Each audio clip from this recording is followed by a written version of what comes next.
Hello children's. बेटा हम लोगों ने क्लास 9 के चैप्टर साउंड शुरू किया था। तो बेटा हम लोगों ने फर्स्ट वीडियो में साउंड क्या है, साउंड कैसे प्रोड्यूस होता है, साउंड कैसे आगे बढ़ते हैं, ये हम लोगों ने डिस्कस किया था। ये उस सीरीज़ का सेकंड वीडियो है जिसमें हम लोग बात करेंगे कि वेव की कैरेक्टरिस्टिक्स क्या होती हैं और वेव को हम किस तरह से पढ़ते हैं, समझते हैं। ठीक है, तो देखिए बेटा हमारा जो फर्स्ट टॉपिक है वेव कैरेक्टरिस्टिक्स, जिसके बारे में हम लोग पहले भी बात कर चुके हैं, बट कहते हैं बेटा मैं आपको दोबारा से बता रहा हूँ जिससे आपको चीज़ें क्या हो सकें, दोबारा से रिकॉल हो सकें। ठीक है,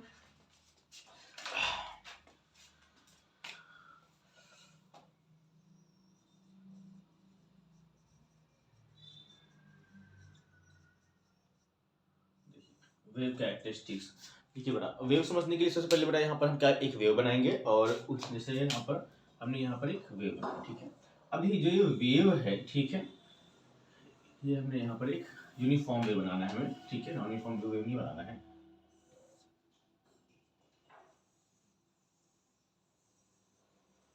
ठीक है, अब देखिए जब हमने वेव यहाँ पे फॉर्म करी है, अब देखिए इस वेव में क्या कौन सी प्रॉपर्टीज होती हैं। पहली प्रॉपर्टी तो होती है वेवलेंथ, जिसके बारे में हमने आपको प्रीवियस क्लास में बताया था। ठीक है, तो जो प्रॉपर्टी है उसका नाम क्या है, वेवलेंथ। ठीक है, अब यह समझते हैं वेवलेंथ क्या चीज़ है। वेवलेंथ का नाम क्या है, वेवलेंथ, वेव की लेंथ। मतलब बेटा कहते हैं किसी वेव में दो कॉन्सेक्यूटिव कस्ट, दो कॉन्सेक्यूटिव कस्ट, दो कॉन्सेक्यूटिव ट्रफ के बीच की जो डिस्टेंस होती है उसे हम क्या बोलते हैं, उसे हम यहाँ पर कस्ट कहते हैं। ठीक है, देखिए जैसे यहाँ पर ये कस्ट है, ये कस्ट है, ये ट्रफ है, ये ट्रफ, अगेन ये कस्ट, अगेन ये ट्रफ। ठीक है, तो दो कॉन्सेक्यूटिव कस्ट या दो कॉन्सेक्यूटिव ट्रफ के बीच जो डिस्टेंस होती है उसे क्या बोलते हैं हम लोग, वेवलेंथ बोलते हैं। और वेवलेंथ को हम लोग यहाँ पर लैम्डा से रिप्रेजेंट करते हैं। ठीक है, तो यहाँ से लिख सकते हैं, इसको लिख सकते हैं basically distance between two consecutive crust, two consecutive crust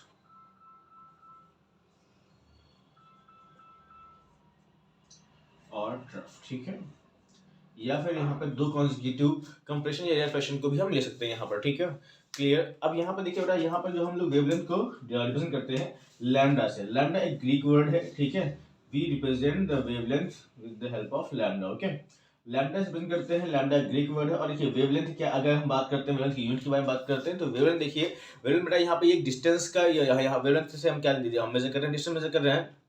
तो ठीक है, जो जो यहाँ पर डिस्टेंस का जो यूनिट होता है वो क्या होता है, मीटर। ठीक है, उसी हिसाब से कहते हैं यहाँ पर जो वेवलेंथ का जो यूनिट होगा वो क्या हो जाएगा, मीटर हो जाएगा। ठीक है, अब ये भी चीज़ हम समझते हैं। देखिए बेटा कहते हैं ये वेवलेंथ है। वेवलेंथ बेटा क्या है कि दो कॉन्सेक्यूटिव कस्ट, दो कॉन्सेक्यूटिव ट्रफ के बीच की जो डिस्टेंस होती है उसे हम लोग वेवलेंथ कहते हैं। और वेवलेंथ को बेटा हम लोग लैम्डा से प्रेजेंट करते हैं और वेवलेंथ की जो यूनिट होती है वो मीटर होती है। ठीक है, अब यहाँ पर देखिए जो हमारी अगली प्रॉपर्टी है वो क्या है, फ्रीक्वेंसी। ठीक है, हालांकि ये सारी चीज़ें बेटा हम लोग प्रीवियस क्लास में डिस्कस करी थी, बट कहते हैं अब मैं आपको जल्दी से शॉर्ट में बता रहा हूँ, जिससे कहते हैं आपको चीज़ें अच्छे से रिकॉल हो सकें और चीज़ें सही समझ में आए आपको। Next thing, next property is our frequency.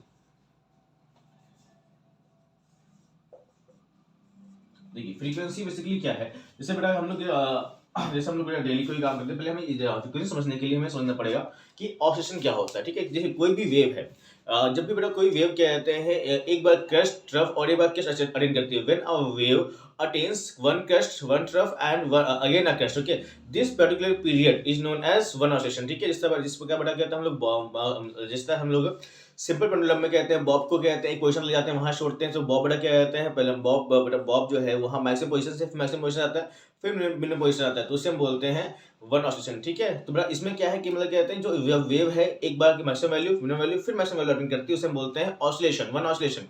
तो फ्रीक्वेंसी क्या है, फिशर में डिपेंड करती है आपके ऑसिलेशन पर ही। ठीक है,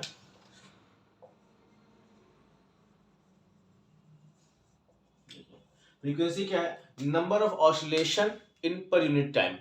आपको मतलब कि आपको यहाँ पर फ्रीक्वेंसी बेसिकली इसको ध्यान कर सकते हैं कि एक सेकंड में, एक मिनट में कितने ऑसिलेशन हो रहे हैं, तो वो क्या हो जाएगा, फ्रीक्वेंसी हो जाएगा। तो यहाँ लिख सकते हैं number of oscillation, number of oscillation per unit time, per unit time. ठीक है, तो इसे हम क्या बोलेंगे, फ्रीक्वेंसी बोलते हैं। देखिए फ्रीक्वेंसी का अगर फॉर्मूला बनाना चाहते हैं तो हम बता देंगे फ्रीक्वेंसी यहाँ पर हो जाएगा फ्रीक्वेंसी एफ। अब यहाँ पे समझने की बात, यहाँ पर एक चीज ये है कि फ्रीक्वेंसी को हमेशा बेटा हम लोग रिप्रेजेंट करते हैं न्यू से। ठीक है, फ्रीक्वेंसी को रिप्रेजेंट की जाती है, फ्रीक्वेंसी को रिप्रेजेंट करते हैं न्यू से। बट कई बार क्या होता है, जैसे हम न्यू लिखते हैं या फिर वेलोसिटी भी लिखते हैं, तो ये न्यू और वी में क्या होता है, एक कंफ्यूजन होता है, इसलिए कहते हैं न्यू को अवॉइड करके हम लोग यहाँ पर एफ का यूज करने से कहते हैं हमारे पास जुमला के जो कंफ्यूजन ना हो एक वी और एफ में। ठीक है, तो यहाँ पर जो ये वर्ड है इसे बोलते हैं न्यू बोलते हैं, ये भी एक ग्रीक वर्ड है। अब यहाँ बात करते हैं इसके यूनिट की। देखिए फ्रीक्वेंसी को बेटा हम लोग हर्ट्ज में मेजर करते हैं, ठीक है। हर्ट्ज बेटा उनका हर्ट्ज जो है यूनिट है वो साइंटिस्ट के नाम पर रखा गया है, ठीक है। तो यहाँ पर जो इसकी यूनिट है वो यूनिट क्या हो जाएगी, हर्ट्ज हो जाएगी। यूनिट हर्ट्ज, XZ लिखते हैं ठीक है, और ये हर्ट्ज होता है, ठीक है। अब यहाँ पर फॉर्मूला बनाना चाहते हैं तो number of oscillation per unit time, number of oscillation, अगर यहाँ बात करते हैं फ्रीक्वेंसी को तो यहाँ लिख देंगे number of oscillation and time, okay. कितने टाइम में कितने ऑसिलेशन हो रहे हैं, या फिर एक यूनिट टाइम में, एक मिनट में, एक सेकंड में, एक घंटे में कितने ऑसिलेशन हो रहे हैं, कितने बार जो वेव है वो मैक्सिमम जो चीजों को या फिर इस बात को अटेन कर रही है, तो उसे क्या बोलेंगे हम, वन। तो उससे हम बोलते हैं फ्रीक्वेंसी, ठीक है। सो फ्रीक्वेंसी क्या, बेसिकली फ्रीक्वेंसी प्रॉपर्टी है वेव की, जिसमें हमें पता चलता है कि जो वेव है वो पर यूनिट टाइम में कितने बार ऑसिलेट कर रही है, ठीक है। Clear. So number of oscillation per unit time हम क्या बोलेंगे, फ्रीक्वेंसी बोलेंगे, ठीक है। फ्रीक्वेंसी को हम लोग यहाँ पर हर्ट्ज से मेजर करते हैं, इसका जो रिप्रेजेंटेशन होता है वो न्यू से करते हैं, बट टू अवॉइड कंफ्यूजन हम लोग यहाँ पर एफ का यूज करेंगे, ठीक है। अगली प्रॉपर्टी हमारे पास है टाइम पीरियड। देखिए टाइम पीरियड क्या है, जैसा कि हमने अभी बात की ऑसिलेशन के बारे में। देखिए टाइम पीरियड क्या है कि एक ऑसिलेशन होने के लिए कितना टाइम की जरूरत पड़ती है, ठीक है। दैट में से बोल सकते हैं time required by a wave to complete one oscillation, उसे क्या बोलते हैं हम लोग, उस वेव का टाइम पीरियड बोलते हैं, ठीक है। तो एक ऑसिलेशन होने के लिए जितना हमें टाइम चाहिए होता है उसे क्या बोलते हैं, उसे हम बोलते हैं टाइम पीरियड बोलते हैं।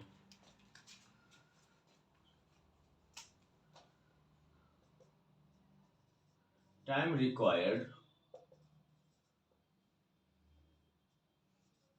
by a wave to complete one oscillation is known as time period, ठीक है। अब देखिए यहाँ पे जो टाइम पीरियड को हम लोग यहाँ पर टी से करते हैं, यहाँ पर टाइम पीरियड को हम लोग डिफाइन करते हैं टी से, ठीक है। क्लियर। अब यहाँ पर देखिए इसका टाइम पीरियड का यूनिट तो बड़ा सेकंड होगा, ठीक है। अब देखिए यहाँ पर ये समझने की बात यहाँ पर ये है कि फ्रीक्वेंसी और टाइम पीरियड में एक रिलेशन होता है, जिसे कहते हैं, जिससे बहुत से न्यूमेरिकल पूछे आते हैं। तो फ्रीक्वेंसी और टाइम पीरियड में क्या रिलेशन होता है वो समझते हैं। देखिए बेटा यहाँ पर फ्रीक्वेंसी क्या होता है, मतलब टाइम पीरियड क्या होता है, रेसिप्रोकल होता है, ठीक है। तो F इक्वल्स टू 1/t इसको हम लिख सकते हैं यहाँ पर, ओके। समझ गया आप मेरी बात, क्लियर। अब यहाँ पर इसे हम कहते हैं, यहाँ पर इसको हम न्यू भी लिख सकते हैं, न्यू में कोई प्रॉब्लम नहीं है, बट हमने आपको ही बताया कि इसको अवॉइड हम लोग कहते हैं जहाँ पे कंफ्यूजन हो जाता है कि बार वी में तो यहाँ पर हम एफ का ही यूज करेंगे, ठीक है।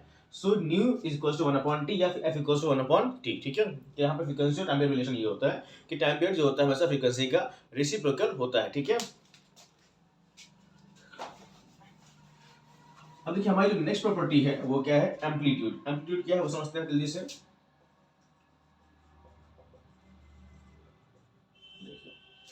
Amplitude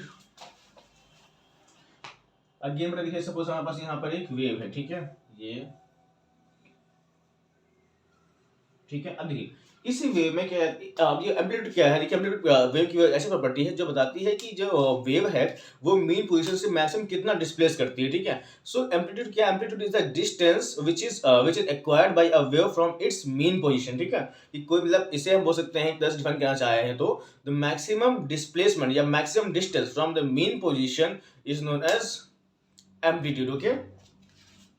clear. देखिए अभी सर यहाँ पर ये क्रस्ट है, यहाँ पर ये ट्रफ है, अगेन ये क्रस्ट, अगेन ये ट्रफ, क्रस्ट, ट्रफ, ओके। अब देखिए बेटा यहाँ पर ये क्या है, उसका मीन पोजीशन है, यहाँ पे ये मीन है, यहाँ पे मीन या एवरेज बोल सकते हैं इसको।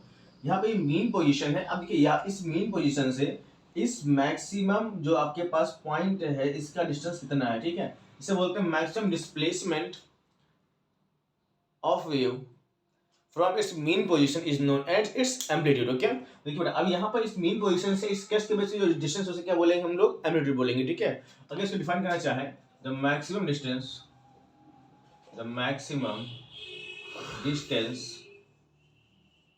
Acquired by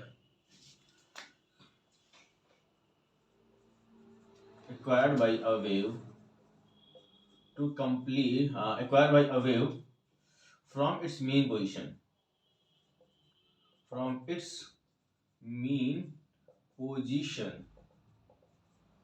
is known as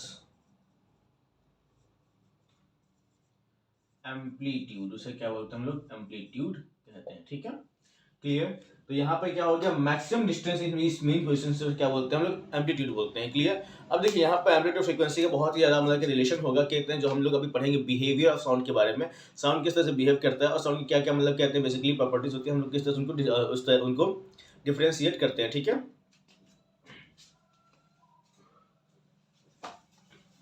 So अगर आपको ये लिखना हो, then you can pause the video and then after that you can write it on your notebook, okay?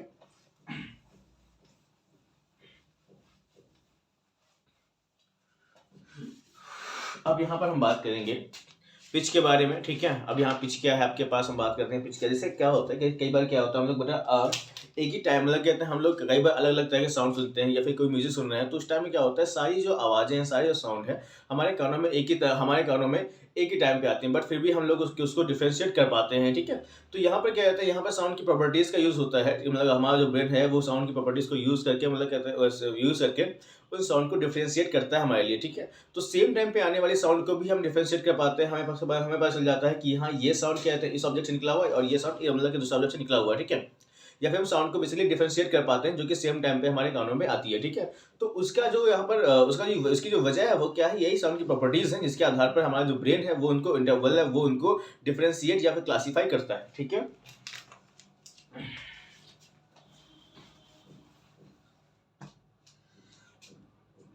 हमारा जो इसमें फर्स्ट प्रॉपर्टी है वो क्या है, पिच। पिच बेसिकली क्या है, देखिए पिच यहाँ पर कहते हैं कोई भी साउंड या कोई हमारा ब्रेन साउंड को किस तरह से इंटरप्रेट करता है, कि किस तरह से उसको इंटरप्रेट करता है, उसे पिच बोलते हैं, ठीक है। बेसिकली इसको हम डिफाइन करना चाहते तो लिख सकते हैं,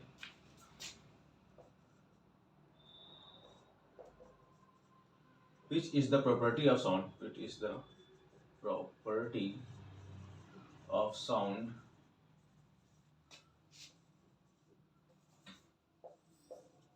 by which our brain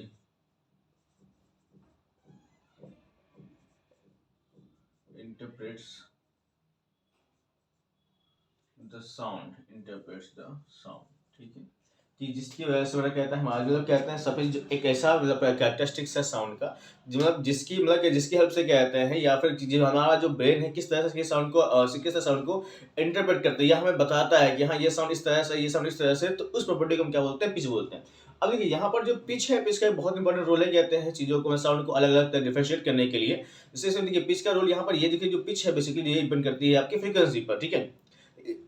देखिए जितनी ज़्यादा फ्रिक्वेंसी होती है उतनी ज़्यादा क्या होती है, आपकी आवाज़ श्रिल होती है, ठीक है। किसी भी साउंड में कहते हैं, देखिए किसी भी साउंड की कितनी भी ज़्यादा कहते हैं जितनी ज़्यादा फ्रिक्वेंसी होती है वो जो साउंड है उतना ज़्यादा श्रिल होती है, मतलब उतनी आवाज़ क्या होती है, पतली होती है। अगर पिच कम है तो जो आवाज़ होगी वो क्या होगी, आपकी डीप होगी या भारी होगी, ठीक है। तो यहाँ पर बोल सकते हैं पिच, यहाँ पर हाइयर पिच जो होती है तो आवाज़ क्या होती है, श्रिल होती है। किसी भी आपके इंस्ट्रूमेंट से निकल रही हो, मतलब कहते हैं हाँ, जिससे हमारी वोकल कॉर्ड्स निकलती है, ठीक है। तो अलग अलग फ्रीक्वेंसीज के हम लोग साउंड जब रिप्रेजेंट करते हैं, मतलब अलग अलग फ्रीक्वेंसी। अब देखिए यहाँ पर जो पिच है वो डिपेंड करता है फ्रीक्वेंसी पर, ठीक है। तो यहाँ पर देखिए अलग अलग फ्रीक्वेंसी, अलग अलग पिच की जो साउंड होती है, हमारा जो ब्रेन है उनको अलग अलग तरह से इंटरप्रेट करता है या समझता है, या फिर मतलब कहते हैं बेसिकली हमें उसके बारे में समझ में आता है कि हाँ कि वो साउंड क्या है, अलग है बेसिकली कहते हैं प्रीवियस साउंड से, ठीक है। तो इसमें देखिए यहाँ पर क्या जो पिच है डायरेक्टली कहते हैं प्रोपोर्शनल होती है किसके, फ्रीक्वेंसी के, और जो फ्रीक्वेंसी होता है वो डायरेक्टली प्रोपोर्शनल होता है आपके वाइब्रेशन से। अब देखिए यहाँ पर क्या है, अब यहाँ पर ये समझना है, अभी आपको बताया कि जितनी ज्यादा पिच होती है उतनी ज्यादा क्या होती है, साउंड श्रिल होती है, ठीक है। More pitch that means shriller voice, shriller sound, ठीक है। अगर मेरा पिच लो है देन आवाज क्या होगी, आपकी डीप वॉइस होगी, ठीक है। Then deeper sound, okay, clear. तो यहाँ पिच का सीधा संबंध किससे है, आपकी फ्रीक्वेंसी से। जितनी ज़्यादा फ्रीक्वेंसी होगी उतनी ज़्यादा पिच बढ़ती है, कि हाँ कि उतनी ज़्यादा क्या होती है, आपकी पिच बढ़ती है। और जितनी ज़्यादा पिच होती है जितनी ज़्यादा पिच होती है उतना ही क्या होता है, वो साउंड क्या होता है, श्रिल होता है या पतला होता है, ठीक है, क्लियर। अभी यहाँ पर देखिए हमारे पास अगली प्रॉपर्टी क्या है, लाउडनेस, ठीक है। किसी भी ऑब्जेक्ट या मतलब किसी भी ऑब्जेक्ट से निकली हुई साउंड की लाउडनेस हम किस बेस पर, किस कैरेक्टरिस्टिक्स पर डिपेंड करती है, वो हमें यहाँ पे समझना है।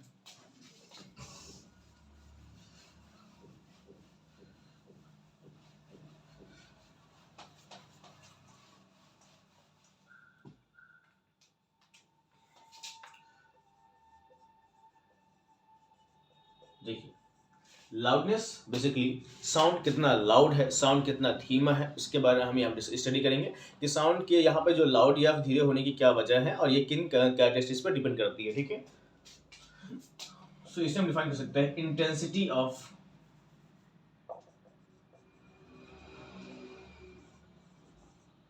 साउंड इज कॉल्ड लाउडनेस, ठीक है, इज कॉल्ड लाउडनेस, ठीक है। अब यहाँ पर देखिए जो लाउडनेस है, लाउडनेस ये डिपेंड करता है आपके एम्पलीट्यूड पर, ठीक है। जितना ज़्यादा क्या हो, जितना ज़्यादा किसी वेव का या जितना ज़्यादा साउंड वेव का एम्पलीट्यूड होगा उतना ज़्यादा क्या होगा, वो जो साउंड वेव है वो लाउड होगी, ठीक है, क्लियर। अब यहाँ पर देखिए बेसिकली अब यहाँ पर जो लाउडनेस है, लाउडनेस डायरेक्टली प्रोपोर्शनल होती है इसके एम्पलीट्यूड स्क्वायर के, एम्पलीट्यूड स्क्वायर के। जितना ज़्यादा एम्पलीट्यूड बढ़ेगा और जितना अगर एम्पलीट्यूड अगर ट्वाइस ही बढ़ेगा तो एम्पलीट्यूड तो यहाँ पे लाउडनेस 4 गुना हो जाएगी, ठीक है। अगर एम्पलीट्यूड दुगना होगा तो लाउडनेस 4 गुना हो जाएगी। बेसिकली यहाँ पे जो लाउडनेस है वो डिपेंड करता है एम्पलीट्यूड पर। जितना ज़्यादा आपका साउंड वेव का एम्पलीट्यूड होगा उतना ज़्यादा ही आवाज़ क्या होगी आपकी लाउड होगी, ठीक है। तो basically loudness depends on amplitude, ठीक है, एम्पलीट्यूड। एम्पलीट्यूड मतलब क्या है, मीन से कितना ज़्यादा मैक्सिमम डिस्टेंस ये मतलब ये अटेंड करता है, वो क्या हो गया आपका एम्पलीट्यूड हो गया, ठीक है। किसी भी ऑब्जेक्ट को आगे बढ़ा के कहते हैं हम मीन पोजीशन से हम बहुत ही पास से हिट करते हैं, देन वहां पर क्या कहते हैं आवाज़ कम होती है। अगर उसी ऑब्जेक्ट को बढ़ा के कहते हैं हम काफ़ी दूर से अगर मतलब काफ़ी दूर से उसको हिट करते हैं, देन वहां पर एक लाउड साउंड प्रोड्यूस होता है, ठीक है। बिकॉज वहां पर क्या है, सेकंड टाइम में जब हम उसको हिट करते हैं काफ़ी दूर से तो वहां पर उसका एम्पलीट्यूड बढ़ जाता है और पहले टाइम में क्या होता है उसका एम्पलीट्यूड कम रहता है, ठीक है। तो बेसिकली यहाँ पे जो साउंड है, साउंड डिपेंड करता है आपके एम्पलीट्यूड पर, ठीक है। So loudness is directly proportional to the square of amplitude, square of amplitude, okay. अगर एम्पलीट्यूड का आप 3 गुना बढ़ाएंगे तो आपका लाउडनेस है वो 9 गुना बढ़ जाएगा, ठीक है। तो यहाँ पर ये प्रॉपर्टी, इस प्रॉपर्टी के बारे में आप डीपली स्टडी करेंगे आप फर्दर क्लासेस में, ठीक है। इसके बाद हम आगे बात करते हैं आपका जो अगली जो प्रॉपर्टी है या फिर अगला जो यहाँ पर हम बात करेंगे स्पीड के बारे में, ठीक है। आपने उसे पढ़ ली। अब यहाँ बात करेंगे स्पीड ऑफ साउंड। ये जो साउंड की स्पीड होती है किन फैक्टर्स पे इफेक्ट कर मतलब किन फैक्टर्स पर ये डिपेंड करती है, ठीक है, वहां पर हम बात करेंगे। इसके बीच में भी एक चीज बाकी है क्वालिटी के बारे में, ठीक है, जो कि एनसीईआरटी में है क्वालिटी, ये इसे कभी कभी हम टिम्बर ही बोलते हैं, ठीक है। देखिए किसी भी वेव की जो क्वालिटी है, किसी भी वेव की क्वालिटी है वो उस वेव के डिजाइन या उस वेव के फॉर्मेशन पर डिपेंड करती है कि उस वेव का जो डिजाइन है वो किस तरह से है, किस तरह का है, ठीक है। तो यहाँ पे हम लिख सकते हैं इसको quality of a sound, quality of sound depends on the formation of sound wave, ठीक है। अब देखिए यहाँ पर जो क्वालिटी के आधार पर हम साउंड को दो तरह से क्लासीफाई करते हैं। पहला तो हो गया आपका नॉइस, दूसरा हो गया म्यूजिक। देखिए जो भी साउंड हमारे कानों को एक प्लीजेंट फील देता है उसे हम बोलते हैं म्यूजिक, ठीक है। जो भी और इसके अलावा अगर हम यहाँ बात करें नॉइस की बात करते हैं, ऐसा साउंड जो हमारे कानों को एक अनप्लीजेंट सा फील देता है उसे क्या बोलते हैं हम लोग, नॉइस बोलते हैं, ठीक है। अगर प्लीजेंट फील होगा तो हम म्यूजिक होगा, अगर आप यहाँ पर अनप्लीजेंट फील होगा तो उसे क्या बोलेंगे हम, नॉइस बोलते हैं, ठीक है। ये अब ये बट यहाँ पर क्या कहते हैं, मेरा मानना यहाँ पर ये है कि देखिए म्यूजिक और साउंड बराबर ये क्या है, ह्यूमन टू ह्यूमन वेरी करता है। कोई साउंड हमारे लिए बहुत ज्यादा प्लीजेंट है, that's why we called it as a music, okay, and that the same sound it is a very difficult or it is a very basically unpleasant for another, अगर वो दूसरे के लिए मतलब अनप्लीजेंट है then it will be noise for him, okay. तो यहाँ पर पर्सन टू पर्सन क्या करते हैं, चीजें वेरी करते हैं, बट यहाँ पर हम ये समझ सकते हैं कि देखिए बेसिकली हम यहाँ पर अगर हम यहाँ बात करेंगे तो जो भी साउंड कहते हैं कानों को प्लीजेंट मतलब फील कराएगा या फिर कहते हैं महसूस होगा, तो बेसिकली हम उसको ज़्यादा सुनना चाहेंगे और ज़्यादा सुनना चाहेंगे तो बेसिकली वो क्या म्यूजिक है। अगर वहाँ पर जो साउंड है हमारा अनप्लीजेंट है, हमारे कानों को प्रॉब्लम क्रिएट कर रहा है, it will creating a problem and hearing this, okay, so that's why it is regarded as noise, okay. अब यहाँ पर हम बात करेंगे स्पीड ऑफ साउंड के बारे में कि साउंड की स्पीड क्या है, किस तरह से किन किन फैक्टर्स पर वो डिपेंड करती है आपकी स्पीड।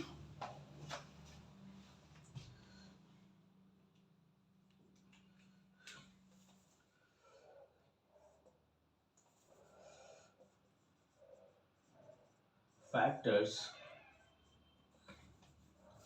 देखिए पहले आपको बताता हूँ कि स्पीड ऑफ साउंड पे बताता हूँ, इसके बाद बताता हूँ इसके क्या क्या फैक्टर है, ठीक है।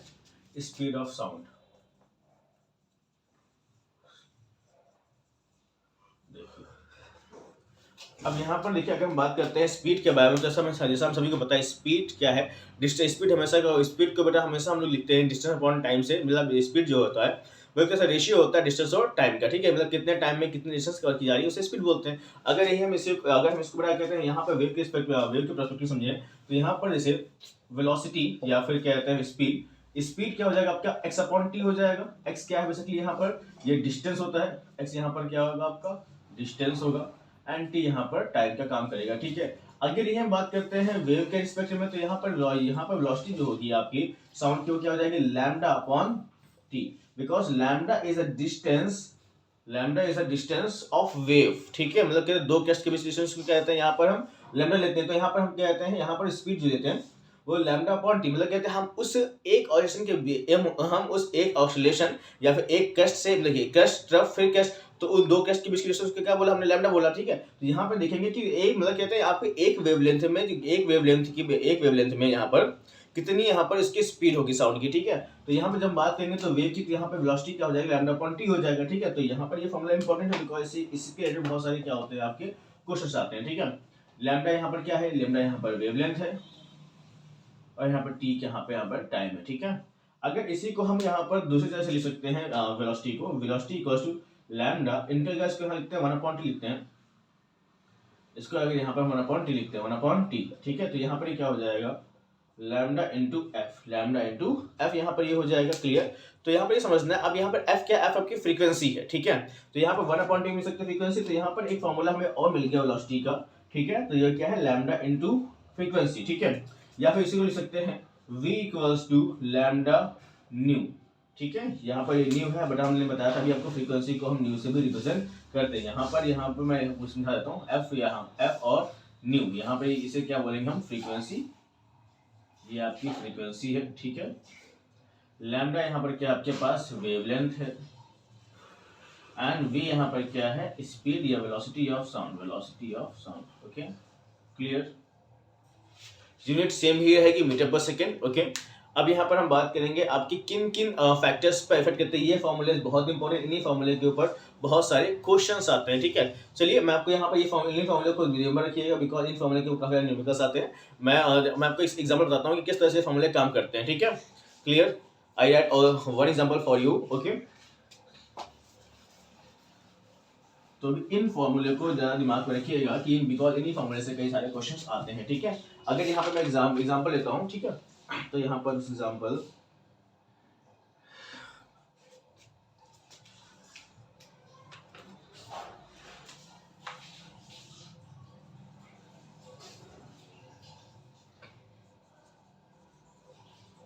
Calculate the wavelength,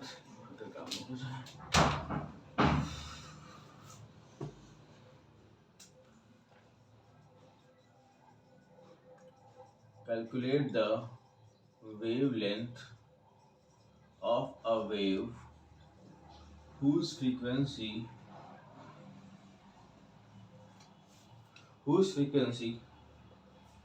is 220 hertz and speed is 440 metre पर सेकेंड, ठीक है। देखिए यहाँ पर ये न्यूमेरिकल है, बट यहाँ पर हमें क्या कहते हैं इस वेव का वेवलेंथ निकालना है और मैं यहाँ पर फ्रीक्वेंसी और स्पीड गिवन है, ठीक है। तो किस तरह से हम इस क्वेश्चन को करते हैं, टैकल करते हैं। देखिए जब भी आप न्यूमेरिकल करते हैं तो उस न्यूमेरिकल करने में आपको एक चीज हमेशा याद रखनी है कि हमेशा जो गिवन वैल्यू है उस गिवन वैल्यू को हम पहले रखते हैं, ठीक है। हमेशा हम गिवन वैल्यू को फर्स्ट में रखते हैं, उसके बाद हम चीज़ों को सॉल्व करते हैं, ठीक है। देखिए अब यहाँ देखते हैं हमें क्या क्या गिवन है। पहली बात हमें यहाँ पर क्या गिवन है फ्रीक्वेंसी गिवन है, ठीक है। हमें एफ कितना गिवन है 220 हर्ट्ज गिवन है, ओके। अगर यहाँ बात करते हैं स्पीड के, हमें यहाँ पर वेलोसिटी गिवन है या फिर v गिवन है। v के आपके पास 440 मीटर पर सेकेंड है। निकालना क्या है लैम्डा निकालना है। अभी हमने यहाँ पर फॉर्मूला पढ़ रखा है पहले से, देखिए v equals to lambda into F. हमें निकालना लैम्डा, तो लैम्डा का क्या हो जाएगा आपके पास v अपॉन एफ। यहाँ पर v कितना 440 अपॉन यहाँ पर 220 हर्ट्ज हो जाएगा, तो यहाँ पर लैम्डा निकलेगा आपके पास 2 मीटर, ठीक है। यहाँ पे लैम्डा की यहाँ पे वेवलेंथ कितनी होगी, वेवलेंथ यहाँ पर हो जाएगी 2 मीटर। ठीक है। तो इस तरह से ये जो कुछ न्यूमेरिकल्स हैं ये आपके एग्जाम में आने हैं या फिर इंटर क्वेश्चन में आने हैं जो कि आपको करने हैं, और इन्हीं क्वेश्चंस के ऊपर क्या कहते हैं आपके वो न्यूमेरिकल्स बेस्ड होंगे। ठीक है। अगर आपको लिखना हो then you can note down okay by stopping the video okay, because I am recording it okay, I am this is not a live class okay. इसको रिकॉर्ड करके आराम से लिख सकते हैं। ठीक है। कहीं भी आपको डाउट हो देन मुझे बड़ा आप कमेंट से लिख सकते हैं, इससे क्या है मैं उन डाउट्स को आपको क्लियर कर सकूँ। ठीक है। सो अभी मैं रेस करने जा रहा हूँ। ठीक है इसको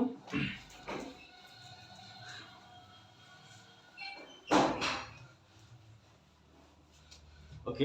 अब यहाँ पर हम बात करेंगे किन किन फैक्टर्स पर जो हमारा स्पीड है साउंड का वो डिपेंड करता है। ठीक है। अब देखिए बहुत से मतलब कहते हैं यहाँ फैक्टर्स हैं, उन फैक्टर्स को हम यहाँ जानेंगे और सीखेंगे। ठीक है। देखिए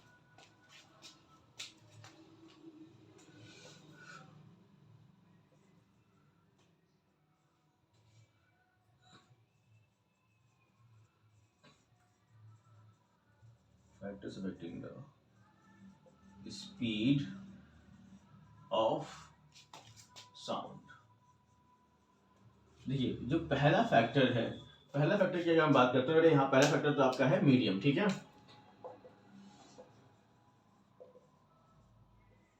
देखिए अलग अलग मीडियम में क्या होता है साउंड की स्पीड अलग अलग होती है। ठीक है। अब यहाँ पर देखिए अगर मैं बात करता हूँ कि मीडियम चेंज होने से क्या इफेक्ट पड़ता है, देखिए बेसिकली जो हमने बात की थी साउंड जो होता है आपका लॉन्गिट्यूडनल वेव से मतलब लॉन्गिट्यूडनल वेव के फॉर्म में चलता है आगे या प्रोपेगेट होता है।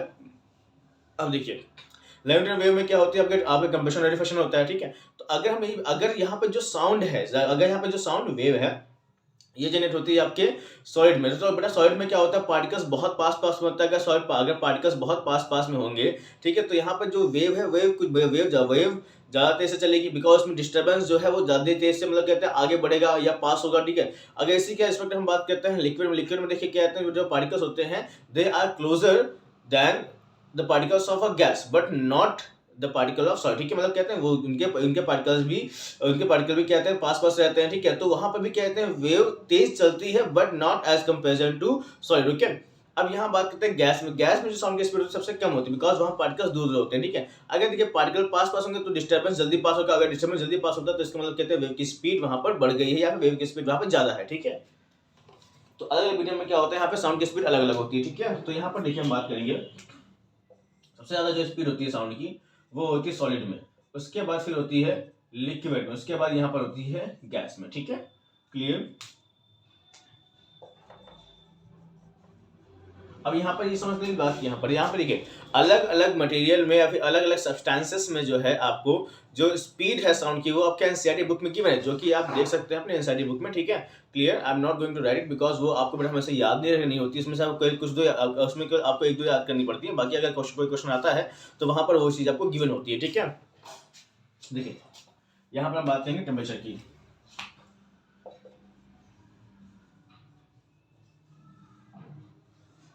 देखिए अब यहाँ पे बात करेंगे साउंड टेम्परेचर जो है साउंड पे क्या इफेक्ट डालता है। देखिए टेम्परेचर बढ़ने पर क्या होता है साउंड बढ़ता है। ठीक है। अब यहाँ पर देखिए टेम्परेचर बढ़ने पर साउंड बढ़ता तो है बट यहाँ पर ये चेंज इतना माइन्यूट होता है कि हम उसको आसानी से मेजर नहीं कर पाते। ठीक है। We will only able to measure it with a simple instrument. हम यहाँ पर इंस्ट्रूमेंट से मतलब आप उसको मेजर कर पाएंगे, बट अगर हम सोचें कि हम उसको ऑब्जर्वेशन मेजर कर पाए तो इतना माइन्यूट चेंज होता है, इतना माइन्यूट चेंज होता है जहाँ पर कहते हैं हम उसको ऑब्जर्व नहीं कर पाते हैं। ठीक है। या फिर ऑब्जर्व नहीं कर सकते हैं। ठीक है। तो यहाँ पे जो टेम्परेचर है बेसिकली जो स्पीड है साउंड की is directly proportional to the temperature. Temperature बढ़ेगा तो यहाँ पर साउंड की स्पीड क्या हो जाएगी आपकी बढ़ जाती है। ठीक है। क्लियर। अब यहीं पर हम यही बात करते हैं। देखिए यहाँ पर अगर मैं बात करता हूँ एग्जांपल देता हूँ आपको। देखिए 0 डिग्री सेंटीग्रेड पर क्या है आपकी जो आपके एयर में जो है साउंड की स्पीड होती है 322 मीटर पर सेकेंड। ओके मीटर पर सेकेंड। ये 22 डिग्री यहाँ पे देखिए यहीं पर आपका 22 डिग्री सेल्सियस में क्या होता है बेटा यह जो स्पीड है ये 344 मीटर पर सेकेंड हो जाती है। क्लियर। ये 344 मीटर पर सेकेंड हो जाती है। ठीक। अब यहाँ देखिए जो यहाँ पे चेंज है वो कितना है, यहाँ पे चेंज बहुत ज्यादा चेंज क्या है माइन्यूट है। ठीक है। तो इसको मतलब क्या था, ऑब्जर्वेशन से पहचानना वो थोड़ा सा डिफिकल्ट टास्क है हमारे लिए तो हम तो उसके लिए केपेबल ही नहीं है। दैट्स वाई बेटा कहता है हम यहाँ पे इंस्ट्रूमेंट का यूज करेंगे तभी हम इस चीज़ों को पहचान पाएंगे, ठीक है। बट ये है कि टेम्परेचर बढ़ने पर क्या होता है, आपकी जो स्पीड होती है साउंड की वो बढ़ती है, ठीक है। ओके, अगला टॉपिक हमारे पास यहाँ पर है ह्यूमिडिटी।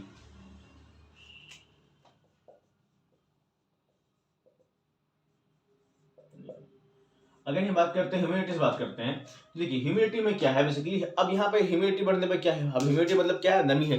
अगर हवा में क्या है, नमी है, ठीक है, तो इससे क्या होगा, मतलब वहाँ पे पार्टिकल पास पास वही वही वहाँ पे वाटर मॉलिक्यूल्स है, वाटर मॉलिक्यूल्स पार्टिकल पास पास में। अब यहाँ पर देखिए जब भी कोई साउंड ट्रेवल करेगा तो बेटा उसको क्या चाहिए, पार्टिकल्स चाहिए। तो मतलब टू डिस्टर्ब टू मतलब to pass on the disturbance, मतलब डिस्टर्बेंस आगे बढ़ाने के लिए उसको क्या चाहिए, आपको पार्टिकल चाहिए। तो अब यहाँ पर कैसे, यहाँ पर अब ह्यूमिडिटी बढ़ने पे क्या होगा, पार्टिकल्स यहाँ पे हवा में होंगे, अगर पार्टिकल्स हवा में होंगे तो स्पीड जो होगी वो बढ़ जाती है, ठीक है। तो स्पीड जो है यहाँ पर साउंड की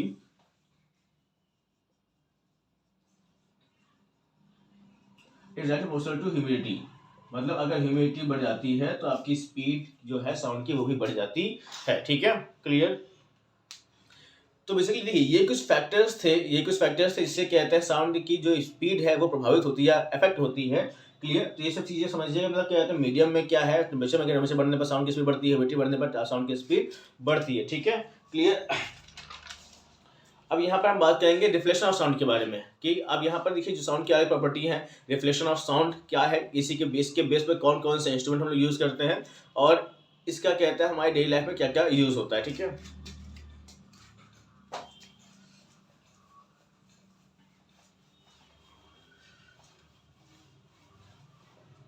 अब यहाँ पर हम बात करेंगे रिफ्लेक्शन ऑफ साउंड के बारे में।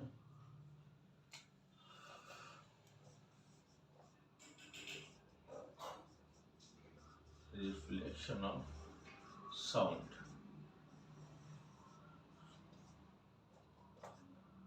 नहीं, आगे देखिए यहाँ पे हम बात करते हैं रिफ्लेक्शन ऑफ साउंड के बारे में। देखिए बड़ा हम लोगों ने क्या कहते हैं रिफ्लेक्शन ऑफ लाइट के बारे में पढ़ रखा है, ठीक है। जैसे बड़ा कहते हैं रिफ्लेक्शन ऑफ लाइट जिस तरह से होती है उस तरह से, उसी तरह से क्या कहते हैं रिफ्लेक्शन ऑफ साउंड होता है, ठीक है। जो रूल्स हम लोग रिफ्लेक्शन ऑफ लाइट में पढ़ते हैं कि लाइट किस तरह से रिफ्लेक्ट होती है, जो रूल्स वहाँ फॉलो होते हैं वो रूल्स यहाँ पर भी फॉलो होते हैं, ठीक है, क्लियर। तो यहाँ पर हम बात करेंगे रिफ्लेक्शन ऑफ साउंड के बारे में। It is similar as to the reflection of light, okay, clear.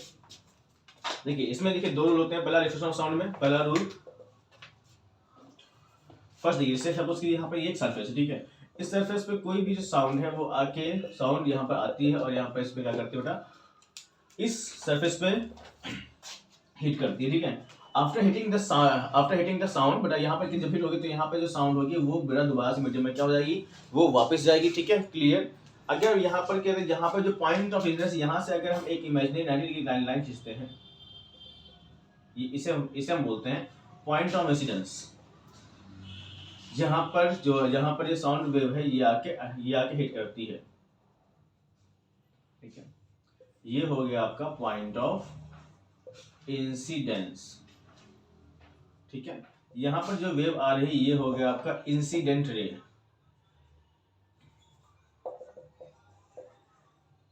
Incident wave हो सकते हैं, या फिर यहाँ पे बेटे ये क्या है आपके पास, रिफ्लेक्टेड वेव,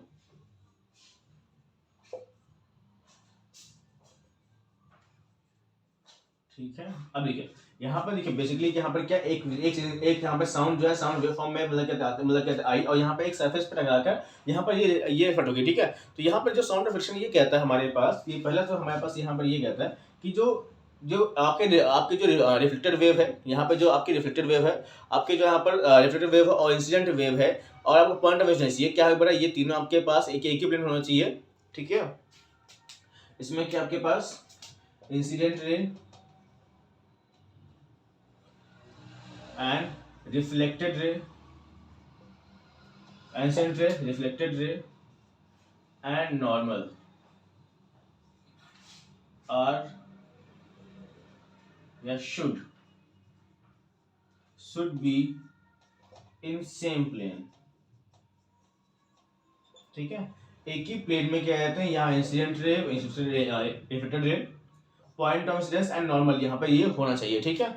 अगर हम यहाँ बात करते हैं आपका जो सेकंड रूल है, सेकंड रूल के बारे में हम चलते हैं, सब लोग जानते होंगे। देखिए सेकंड रूल यहाँ पर ये कहता है कि जो इंसिडेंट एंगल है और मतलब इंसिडेंट एंगल ये इंसिडेंट एंगल के इक्वल होना चाहिए, ठीक है। अब देखिए यहाँ पर जैसे हमने नॉर्मल बनाया, इस नॉर्मल के बेस में यहाँ पर जो एंगल बनता है, मतलब इंसिडेंट जो वेव है वो कितने एंगल पे आएगी, यहाँ पर एंगल आई पे मान लेते हैं, यहाँ पर इसे हम यहाँ मानते हैं रिफ्लेक्टेड एंगल, ओके। तो यहाँ पर एंगल ऑफ इंसिडेंट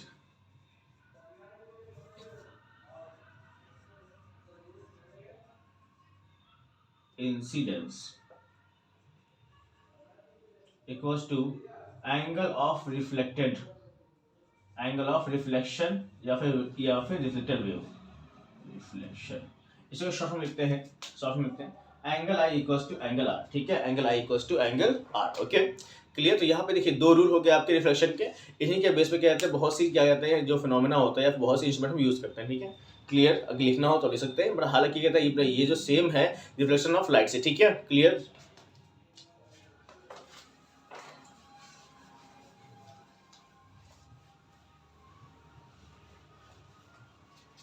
अब यहाँ बात करते हैं कि अब यहाँ पर हम ये बात करते हैं कि ऐसे कौन कौन से इंस्ट्रूमेंट होते हैं या फिर एप्लीकेशन क्या होता है यहाँ पर रिफ्लेक्शन ऑफ साउंड का, ठीक है। अब यहाँ बात करते हैं application of reflection of sound, यहाँ पर रिफ्लेक्शन ऑफ साउंड में क्या क्या एप्लीकेशंस होते हैं।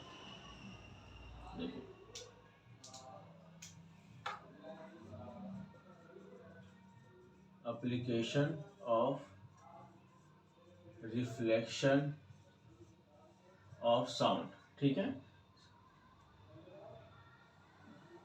ओके। अब यहाँ बात करते हैं कि जो साउंड का जो रिफ्लेक्शन होता है उसके क्या क्या एप्लीकेशन होते हैं। देखिए पहला एप्लीकेशन तो वहाँ पर ये हो गया, देखिए पहला एप्लीकेशन यहाँ पर ये होगा, पहला एप्लीकेशन यहाँ पर हम बात करते हैं मेगाफोन के बारे में,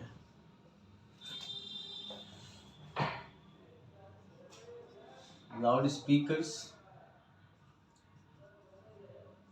या फिर मेगाफोन।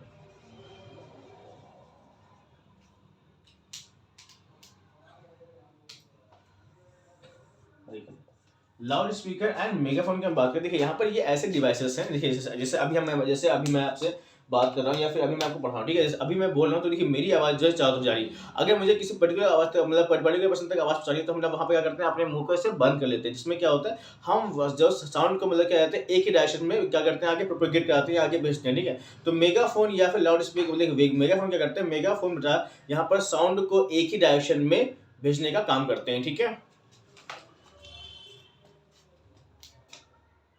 देखिए बेसिकली मेगाफोन कंस्ट्रक्शन किस तरह से होता है, जैसे हम बोल सकते हैं यहाँ से आपका क्या कहते हैं जो साउंड है वो बाहर निकलता है, ठीक है क्लियर।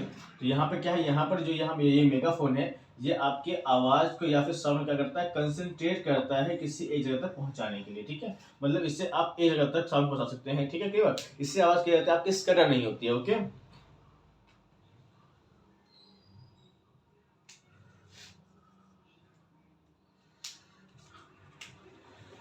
क्या लिख सकते हैं, megaphone is a device by which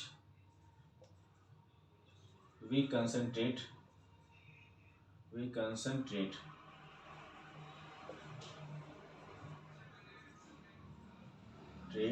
sound in a specific direction, ठीक है, in a specific direction, okay. अब यहाँ पर बात करते हैं आपका, देखिए अगला जो यूज है वो क्या है, स्टेथोस्कोप का यूज है। अगला जो यहाँ पर कहते हैं साउंड रिफ्लेक्शन यूज करते हैं वो हम यूज करते हैं स्टेथोस्कोप में, ठीक है।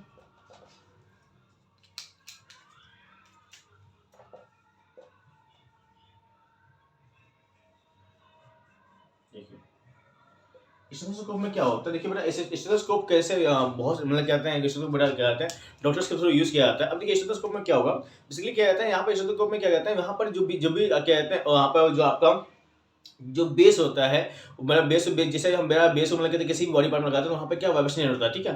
तो यहाँ पर जो वहाँ पर यहाँ पर जो साउंड होता है, यहाँ पे साउंड वेव है, वो उनके ईयर पिच तक पहुँचता है, किस वजह से, by the reflection of sound, ठीक है। जब यहाँ पर कहते हैं वाइब्रेशन, जब भी किसी बॉडी पार्ट में लगाएंगे या फिर जहाँ पे कहीं पे लगाते हैं जहाँ वाइब्रेशन होता है, उस वाइब्रेशन से क्या होगा, आपकी एक वेव फॉर्म होगी, और वो जो वेव है वो डॉक्टर के ईयर पिच तक वो रिफ्लेक्शन ऑफ साउंड के थ्रू पहुँचती है, ठीक है। बस समझ में आई बात मेरी, ठीक है। अब यहाँ पर ये जो है आपका शुद्ध को, ये भी कहते हैं रिफ्लेक्शन ऑफ साउंड पर ही काम करता है, ठीक है।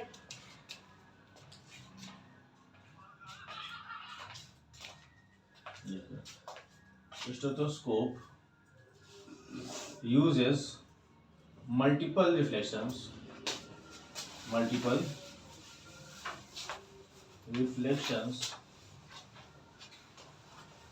to reach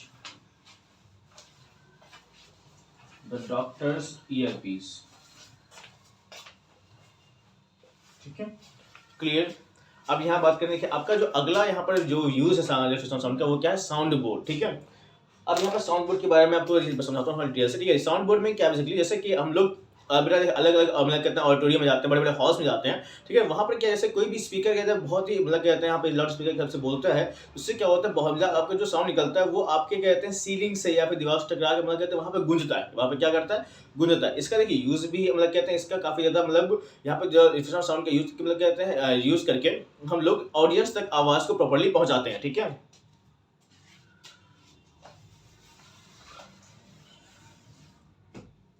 साउंड बोर्ड, ये साउंड बोर्ड क्या डिवाइस है समझते हैं। देखिए साउंड बोर्ड क्या बेसिकली, सपोज बेटा यहाँ पे आप किसी ऑडिटोरियम में बैठे हुए हैं, ठीक है। अब यहाँ पे ऑडिटोरियम में क्या है, यहाँ पर देखिए, यहाँ से अगर देखिए जब भी यहाँ पर ऑडिटोरियम में बेटा यहाँ से कोई स्पीकर या फिर कोई भी आवाज निकलती है, तो आवाज बेटा क्या होती है, यहाँ पर ये टक यहाँ पर ये इन वॉल से टकरा, यहाँ पर ये रिफ्लेक्ट होगा या फिर टकरा कर ऑडियंस तक पहुंचती है, ठीक है। यहाँ पर देखिए ये ऑडियंस तक पहुंचती है इस तरह टकरा कर। बट इसमें क्या होता है, इसमें बहुत से टाइम में क्या होता है, आपका जो साउंड होता है, साउंड बेटा क्या कहते हैं, काफी ये साउंड जो है, ये जो रिफ्लेक्शन ऑफ साउंड है, ये काफी मतलब बहुत नॉइस क्रिएट कर देता है, ठीक है। मल्टीपल रिफ्लेक्शन के थ्रू क्या होता है, बहुत मतलब कहते हैं आवाज एक तरह से क्या होती है, क्लियर नहीं हो पाती है, ओके। और यहाँ पर क्या होता है, बहुत ज्यादा डिस्टर्बेंस क्रिएट हो जाता है, ठीक है। तो इसी से बचने के लिए यहाँ पर हम क्या करते हैं, साउंड बोर्ड का यूज करते हैं, ठीक है। साउंड बोर्ड का यूज कहाँ, साउंड बोर्ड का यूज करते हैं, देखिए सेम केसेस में होता क्या है, आपने कई बार देखा भी होगा बड़े बड़े ऑडिटोरियम्स में, सिनेमा हॉल्स में, ठीक है।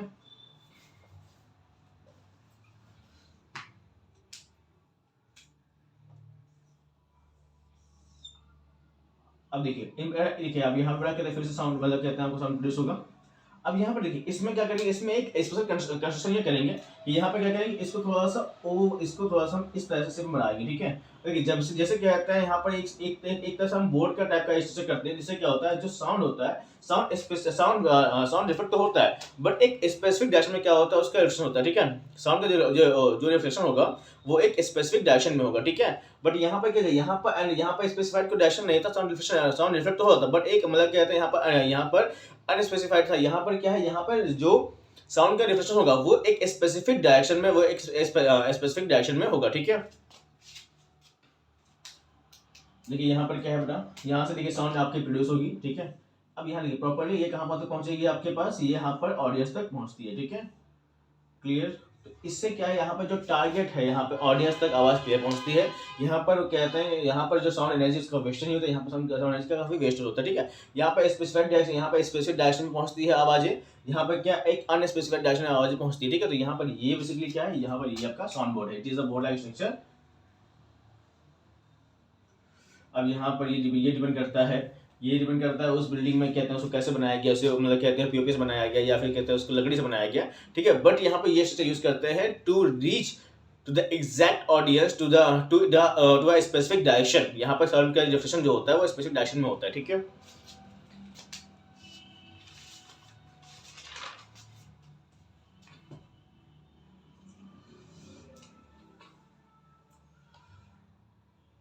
देखते हैं sound board is a concave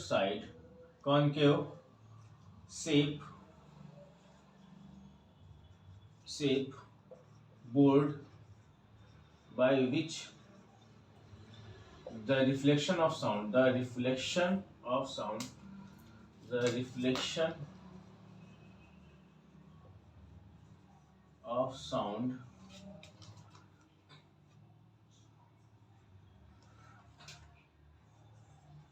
occurs only only in a specified direction. ठीक है, क्लियर। अब यहाँ पर हम बात करेंगे इको के बारे में। ठीक है, जैसे इको क्या है, अब देखिए जैसे आपने यहाँ पढ़ा। ठीक है, तो देखिए इको के बारे में हम यहाँ पढ़ेंगे। इको की क्या, इको जनरेट होने की क्या कंडीशन है उसके हम यहाँ जानेंगे। ओके,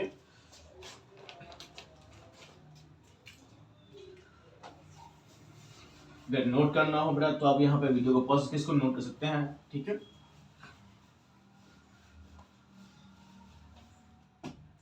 टॉपिक है हमारे पास यहाँ पर क्या, इको।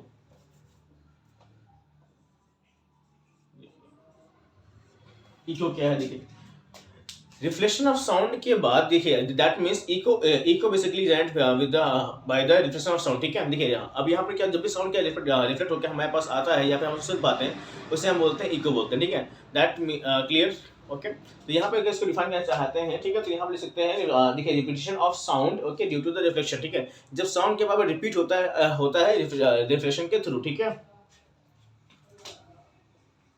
सो रिपीटिशन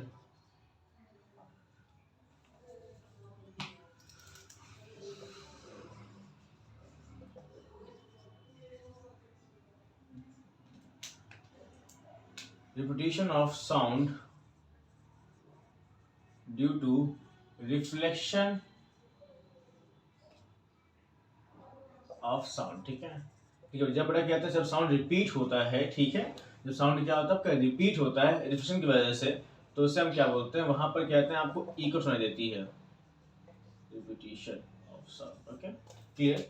अब यहीं पे हम बात करते हैं कि कुछ करने के कुछ ऐसी कंडीशन होती है इको जनरेट होने की या फिर इको प्रोड्यूस होने की। ठीक है, अब देखिए इको बेसिकली बेटा देखिए हम सभी को समझ में आता है कि इको क्या है, कि आवाज जो है टकरा कर जब हमें दोबारा सुनाई देती है, जब हम सेम आवाज जब हम दोबारा सुनते हैं। ठीक है, after the reflection of sound, उसे क्या बोलते हैं, इको बोलते हैं। यहाँ पर देखिए इको जनरेट होने की या इको प्रोड्यूस होने की कुछ यहाँ पर क्या है, कंडीशंस है। उसके हम समझते हैं क्या कंडीशंस यहाँ पर हैं। ठीक है, किन कंडीशन की वजह से, मतलब अगर कंडीशन होगी तभी आपका इको फॉर्म होगा। ठीक है,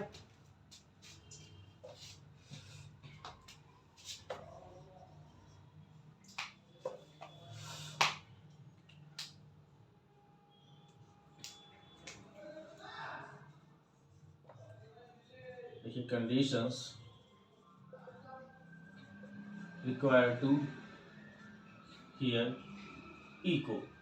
देखिए अब यहाँ सोचते हैं भाई कहते हैं क्या कंडीशन जरूरी होती है इको सुनने के लिए। ठीक है, देखिए पहली चीज तो यहाँ जरूरी ये होता है। देखिए अब देखिए हमारा जो ह्यूमन ब्रेन है। ठीक है, अब देखिए हमारी जो आवाजें सुनती कान है, बट पहचानता कौन है, हमारा ब्रेन पहचानता है। ठीक है, देखिए हमारे ब्रेन की कैपेसिटी यहाँ पर ये है कि अगर कोई भी साउंड वो 0.1 सेकेंड 0.1 सेकेंड या फिर 1 सेकेंड के 10th पार्ट से कम लग के तो पहले हमारे कान में आती है, तो हमारा जो साउंड है वो उनको डिफरेंशिएट नहीं कर पाता। ठीक है, जैसे कोई भी साउंड है वो मतलब कहते हैं कोई जैसे आप दो साउंड है, ठीक है, दो साउंड के बीच में जो टाइम गैप है अगर वो 0.1 सेकेंड से कम है तो हमारा जो ब्रेन है उसको एक ही साउंड मानता है। अगर जो दोनों साउंड के बीच का जो गैप है वो 0.1 सेकेंड से ज्यादा है तभी कहते हैं हम उसको मतलब वहाँ पर डिफरेंशिएट कर सकते हैं। ठीक है, तो यहाँ पर बेसिकली देखिए फर्स्ट कंडीशन यहाँ पर ये है कि जो यहाँ पर गैप होना चाहिए, जो यहाँ पर कहते हैं जो साउंड गैप होना चाहिए वो मिनिमम 0.1 सेकंड तो होना ही चाहिए। ठीक है, अगर 0.1 सेकंड से कम होगा, ठीक है, तो इससे क्या होगा कि हमें दोनों जो आवाजें वो हमें एक ही बार चलेगी, हम उनको डिफरेंशिएट नहीं कर पाएंगे। ठीक है, सो बेसिकली हम यहाँ बोल सकते हैं कि दोनों साउंड के बीच में जो टाइम गैप है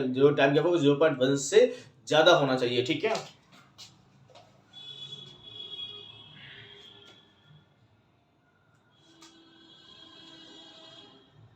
देखिए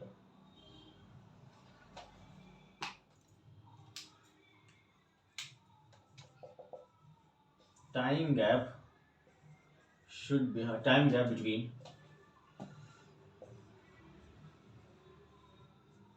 sound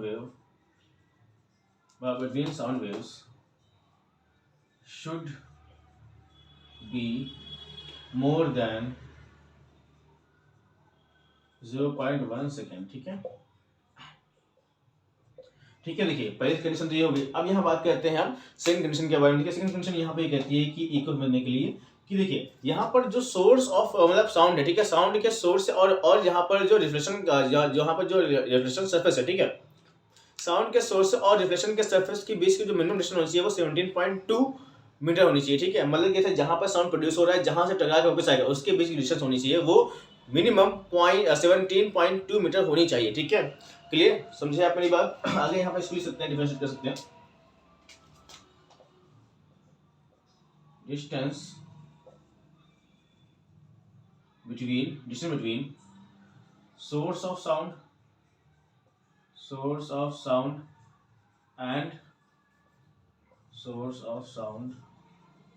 and reflection or reflecting surface should be more than 17.2 metre. देखिए अब यहाँ पर देखिए जो सोर्स ऑफ साउंड होना चाहिए और जो बेटा जो आपकी रिफ्लेक्टिंग सरफेस है उसके बीच की जो डिस्टेंस होनी चाहिए कम से कम 17.2 मीटर होनी चाहिए, ठीक है। आई थॉट यहाँ पर लिखना समझ में नहीं आ रहा है, between source of sound and reflecting surface, ठीक है, शुड बी मोर देन 17.2। ये 17.2 से ज्यादा होनी चाहिए, ये नहीं, अगर 17.2 से कम होगी तो यहाँ पर आप इको नहीं सुन पाएंगे, ठीक है। क्लियर। अब देखिए यहाँ पर कहते हैं बेटा हम इसको यहाँ प्रूव भी करेंगे, ठीक है। यहाँ पर ऐसा नहीं कि 17.2 में लिख दिया तो मतलब क्या कहते हैं यहाँ पर है, हम इसको प्रूव भी करेंगे, ठीक है, किस तरह से यहाँ पर 17.2 मीटर नेसेसरी होता है कंडीशन इको के लिए, ठीक है।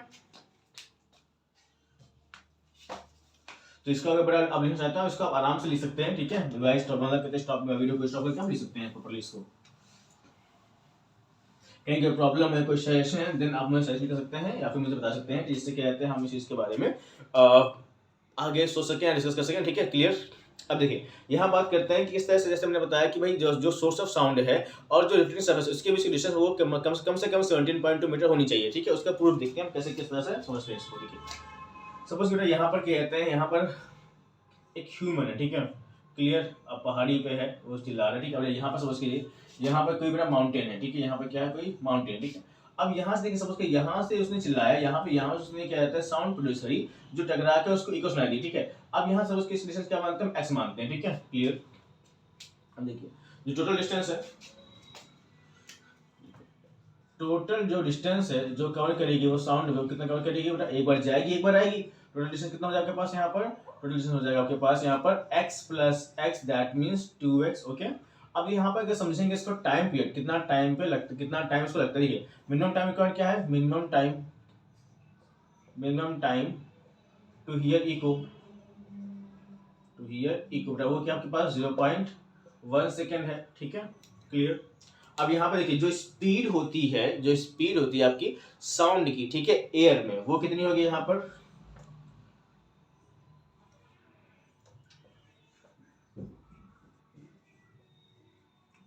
कर 344 मीटर पर सेकेंड, ओके। क्लियर। 344 मीटर पर सेकेंड लेते हैं, ठीक है। अब यहाँ पे देखिए यहाँ पे आपको टोटल डिस्टेंस है, यहाँ पे आपके पास टाइम है, यहाँ पे स्पीड है, ठीक है। लगाते हैं डिस्टेंस निकालते हैं, फटाफट एक्स की निकालते हैं, कितना होगा, देखिए speed equal distance upon time, मेरा स्पीड कितना आपके पास 344 मीटर पर सेकेंड, मीटर पर, या फिर यहाँ पे लिखिए इसको speed equals to distance upon time, ठीक है। अब देखिए स्पीड कितना है बेटा 344 मीटर पर सेकेंड, एक्स क्या यहाँ पे डिस्टेंस कितनी है, टोटल 2x है, ओके। और यहाँ टाइम कितना है 0.1 सेकेंड है, क्लियर। अब यहाँ का 2x निकालते हैं, 2x कितना हो जाएगा 34.4 हो जाएगा, x कितना हो जाएगा पास 34.4 अपॉन 2 हो जाएगा। तो अगर इसका हम ऐसे निकालते हैं, निकलता है 17.2 मीटर, ठीक है।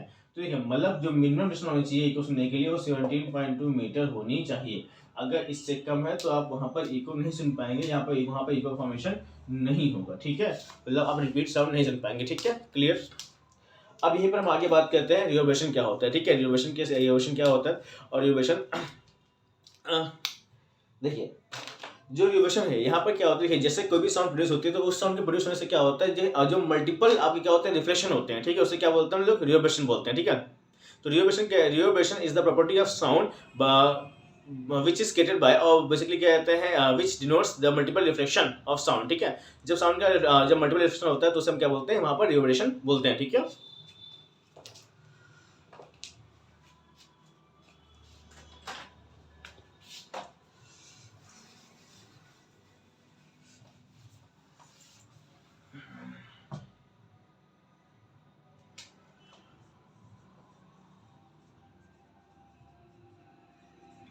देखिए रिवर्बरेशन, ठीक है। So repetition of sound due to the multiple reflection is known as reverberation, okay.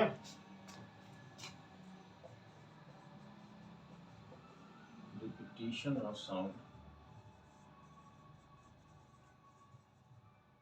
Due to multiple reflection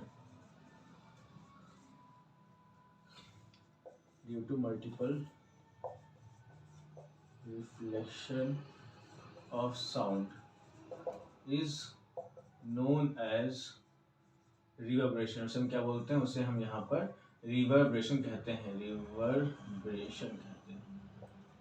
ठीक है। समझ गया आप? देखिए repetition of sound due to the multiple reflection is known as reverberation, ठीक है। जब साउंड में क्या होता है, मल्टीपल मतलब क्या होता है, रिफ्लेक्शन करता है, उसे क्या बोलते हैं, हम रिवर्बरेशन बोलते हैं, ठीक है। ओके अब यहाँ पर देखिए, यहाँ पर जो रिवर्बरेशन है, रिवर्बरेशन की वजह से क्या होता है, साउंड काफी ज्यादा क्या होता है, कंफ्यूजिंग हो जाता है, ठीक है।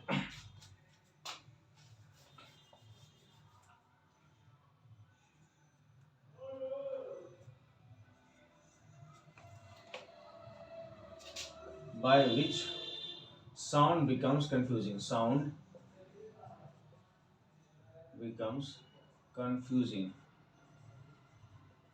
देखिए अब यहाँ पर जैसे क्या है, देखिए जैसे जो बड़े बड़े स्टूडियोज होते हैं, ठीक है, स्टूडियो हो गए, या फिर आप कभी अगर सिनेमा हॉल जाते हैं तो सिनेमा हॉल में अगर बड़ा देखते हैं तो जो यहाँ पर जो हाँ वॉल्स होती हैं, उन वॉल्स में कहते हैं, उन वॉल्स में अलग तरह का मटेरियल लगा होता है, या तो कर्टेन्स लगे, या उसको मतलब कहते हैं ढका गया है, ठीक है। कुछ ऐसे मटेरियल्स है जो कि क्या करते हैं, जो कि साउंड को एब्जॉर्ब करते हैं, ठीक है। तो यहाँ पर जो रिवर्बरेशन है, रिवर्बरेशन जब देखिए जब बार बार मल्टीप्लिकेशन होते हैं, ठीक है, तो मल्टीप्लिकेशन से क्या होता है, आपके जो साउंड क्या होता है, कंफ्यूजिंग हो जाता है, ठीक है। तो उस मल्टीपल रिफ्लेक्शन को रोकने के लिए हम यहाँ पे यूज करते हैं साउंड एब्जॉर्बर्स, ठीक है। तो साउंड एब्जॉर्बर जैसे क्या होता है, बड़े बड़े वीडियोस हैं, पीवीआर सिनेमाज हैं, ठीक है। उन सिनेमाज में क्या होते हैं, वॉल्स में जो मटेरियल लगे होते हैं, वो मटेरियल क्या करते हैं, वो आपके साउंड एब्जॉर्बर का काम करते हैं कि साउंड एक बार मतलब आपकी साउंड एक बार रिफ्लेक्ट हुई, ठीक है। साउंड जो साउंड बोर्ड से कहते हैं रिफ्लेक्ट होकर कहते हैं ऑडियंस तक पहुंची, ऑडियंस तक पहुंचने के बाद जो है जो साउंड है वो उन मटेरियल्स के थ्रू क्या करती है, कर लिया जाता है, एब्जॉर्ब कर लिया जाता है, ठीक है। कई बार अगर हम ये भी देखते हैं कि देखिए जो यहाँ पर जो बेसिकली जो सिनेमा हॉल्स होते हैं, वहाँ पर कहते हैं कारपेट्स बिछे होते हैं, और वहाँ पे जो सीट्स होती हैं वो कुशन के लिए होती हैं, देखिए हालांकि वो कंफर्टेबल के लिए होते हैं, मतलब कहते हैं कंफर्ट के लिए होती हैं, बट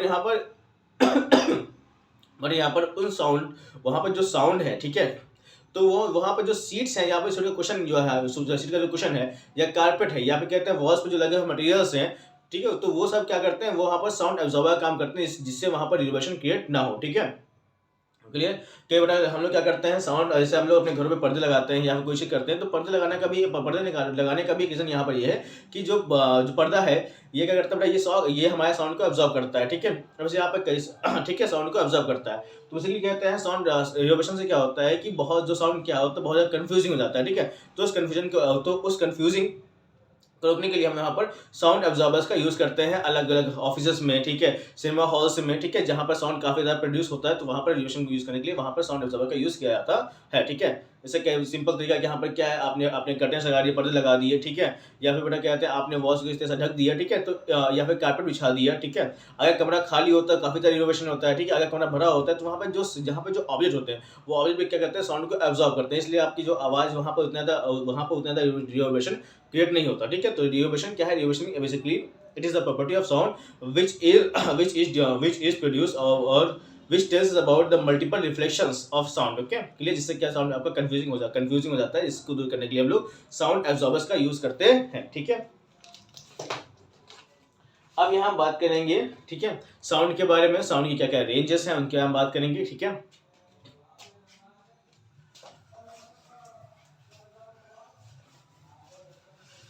देखिए पहला तो आपका आता है ऑडिबल रेंज, ठीक है, हम कितनी तरह के साउंड सुन सकते हैं, ठीक है। पहला आता है आपका ऑडिबल रेंज या फिर ऑडिबल साउंड।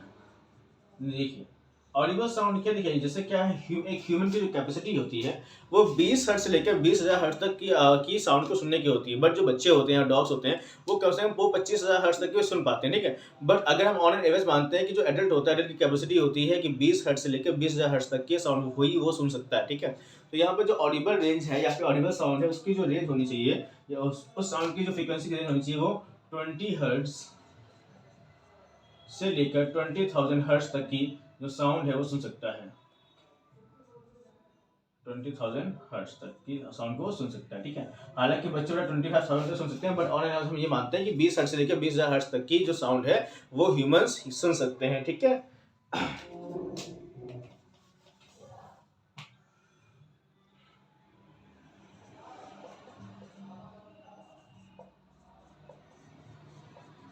क्लियर। अब यहाँ पे बात करते हैं इनऑडिबल साउंड की। देखिए जो आपका इनऑडिबल साउंड है, देखिए इनऑडिबल साउंड बेटा क्या कहते हैं, 20 हर्ट्ज से कम जाएंगे तब भी नहीं सुनाई देगा, 20,000 हर्ट्ज के ऊपर जाएंगे तब भी आपको नहीं सुनाई देगा, ठीक है। अब देखिए इनऑडिबल साउंड में देखिए दो तरह की क्या कहते हैं, यहाँ पर वेव्स बनती हैं। देखिए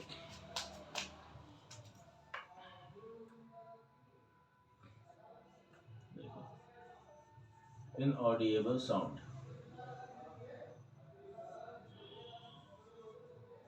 देखिए इनऑडिबल साउंड बेटा क्या है, 20 हर्ट्ज के नीचे और 20 हर्ट्ज के नीचे और 20,000 हर्ट्ज के ऊपर उसको क्या बोलते हैं हम यहाँ पर इनऑडिबल साउंड बोलते हैं, ठीक है। अब यहाँ पर जो ह्यूमन नहीं सुन सकते हैं, अब देखिए यहाँ पर जो इनऑडिबल साउंड है उसको हम दो तरह से क्या करते हैं, क्लासिफाई करते हैं। पहला तो हो गया इंफ्रासोनिक साउंड, इंफ्रासोनिक साउंड।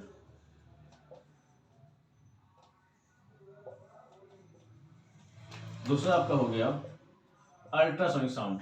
अब देखिए जो अल्ट्रासोनिक साउंड है, अल्ट्रासोनिक वेव्स हैं, ठीक है। अब एक अल्ट्रासोनिक साउंड है, ठीक है, इनका जो प्रयोग होता है बहुत जगह होता है। सो अल्ट्रासोनिक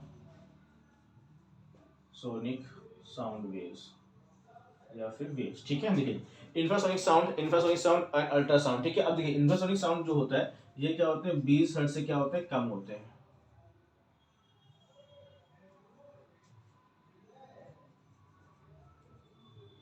ठीक है। अब यहाँ पे अल्ट्रासोनिक साउंड क्या होते हैं, ये 20 हर्ट्ज से ऊपर होते हैं, ठीक है। मतलब अल्ट्रासाउंड जो साउंड होती है उनकी जो फ्रीक्वेंसी होती है वो 20,000 हर्ट्ज के ऊपर होती है। तो लिख सकते हैं 20 किलो हर्ट्ज, ठीक है। ओके अब देखिए यहाँ पर जो इंफ्रासोनिक साउंड है उसकी जो फ्रीक्वेंसी है वो 20 हर्ट्ज तक होगी, 20 हर्ट्ज से कम होगी, ठीक है। अब ये अल्ट्रासोनिक साउंड जो होती है वो 20 किलो हर्ट्ज या फिर 20,000 हर्ट्ज से ऊपर होती है, ठीक है। क्लियर। अब यहाँ पर देखिए इंफ्रासोनिक साउंड जैसे यहाँ पर जो डॉल्फिन्स वगैरह हैं, ठीक है, डॉल्फिन्स वगैरह जो रैट वगैरह है, जो डॉल्फिन्स है या रैट है, ये इंफ्रासोनिक साउंड में क्या करते हैं, ये इंफ्रासोनिक साउंड से क्या कहते हैं, आपस में बात करते हैं, ठीक है। क्लियर। अल्ट्रासोनिक साउंड का बहुत ज़्यादा यूज़ है, एक्सटेंसिव यूज़ है, ठीक है।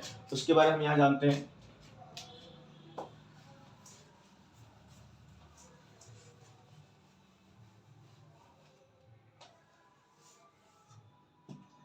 देखिए अब यहाँ बात करते हैं, कहते हैं अल्ट्रासोनिक साउंड का क्या क्या यूज़ है, ठीक है। देखिए इंफ्रासोनिक साउंड के बड़ा यहाँ पर ये इंफ्रासोनिक साउंड जो है वो 20 हर्ट्ज से आपकी कम होगी आवाज़, और इसमें बड़े कहते हैं जो रैट्स वगैरह हैं, जो जो आपके जो रैट्स हैं या डॉल्फिन्स हैं या फिर इनका यूज़ करते हैं, और बहुत से जैसे जो क्रिएचर्स हैं जो इन चीज़ों को सुनते हैं, ठीक है। कई बार क्या होता है, हम लोगों ने देखा कि भाई जैसे अर्थक्वेक है, भूकंप है, ठीक है। अब अर्थक्वेक भूकंप के बारे में जानकारी लेने के बाद हमारे पास कोई बहुत एडवांस इंस्ट्रूमेंट नहीं है, एडवांस इंस्ट्रूमेंट नहीं, तो बेटा इसमें क्या होता है, जब भी अर्थ कहीं पे आने वाला तो वहाँ के जो स्मॉल क्रिएचर्स होते हैं लाइक फिशेस हो गए, डॉग्स वगैरह हो गए, ये काफी ज्यादा क्या होता है, एक तरह से डिस्टर्ब हो जाते हैं, ठीक है। उसके बाद अर्थक्वेक आने से पहले, बिकॉज अर्थक्वेक आने से पहले क्या होता है, बहुत ही लो फ्रीक्वेंसी की जो साउंड होती है वो क्रिएट होती है, जो कि ह्यूमन ईयर मतलब कहते हैं केबल नहीं है उस सब चीजों को कैच करने के लिए। बट जो वो एनिमल्स हैं या फिर वो जो आपके क्रिएचर्स हैं वो उन सबको मतलब कहते हैं वो उसको कैच मतलब कहते हैं वो कैच कर सकते हैं, ठीक है। दैट्स वाई वो क्या होते हैं, अर्थक्वेक आने से पहले क्या होता है, बहुत ज्यादा डिस्टर्ब हो जाते हैं, ठीक है।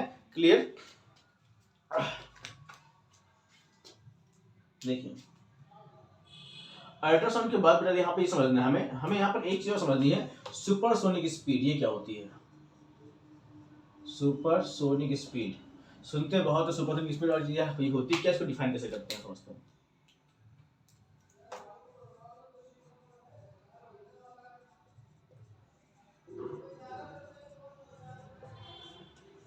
देखिए सुपरसोनिक आपकी जो स्पीड है यहाँ पर, देखिए ये ऐसे यहाँ पर जो सुपरसोनिक स्पीड है ऐसी स्पीड जिसके मतलब कि मतलब कहते हैं बेसिकली ऐसा ऑब्जेक्ट, अगर कोई ऑब्जेक्ट है या फिर साउंड की स्पीड से आधी की स्पीड को हम क्या बोलते हैं, सुपरसोनिक स्पीड बोलते हैं, ठीक है। मतलब speed which is greater than the speed of sound is known as a supersonic speed, ठीक है। जो भी ऑब्जेक्ट मतलब क्या होता है साउंड की स्पीड से बहुत, साउंड की स्पीड से तेज चलते हैं, उन्हें बोलते हैं कि भाई वो ऑब्जेक्ट जो है वो सुपरसोनिक स्पीड से चलते हैं, ठीक है। मतलब साउंड की स्पीड से ज्यादा स्पीड को हम क्या बोलते हैं, सुपरसोनिक स्पीड हम कहते हैं, ठीक है।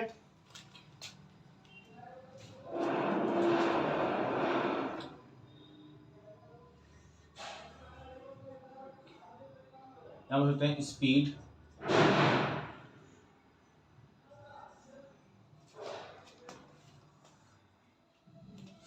हैं supersonic speed, supersonic speed is more than sound is speed of sound,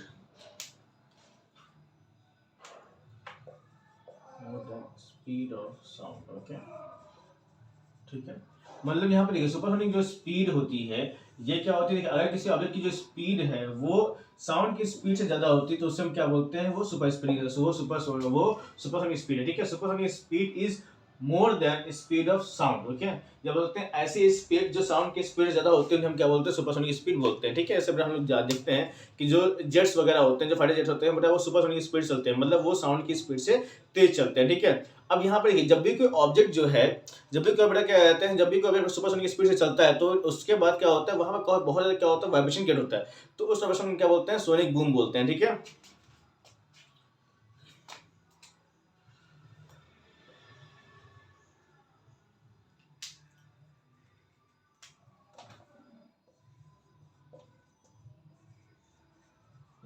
sonic boom क्या है, जब भी कोई ऑब्जेक्ट जो है वो आपका सुपरसोनिक स्पीड से ट्रैवल करता है तो उसके आसपास के वो क्या होता है, उसके आसपास एक बहुत ज्यादा लाउड साउंड क्रिएट होता है, उसे लाउड साउंड को हम क्या बोलते हैं, सोनिक बूम बोलते हैं, clear.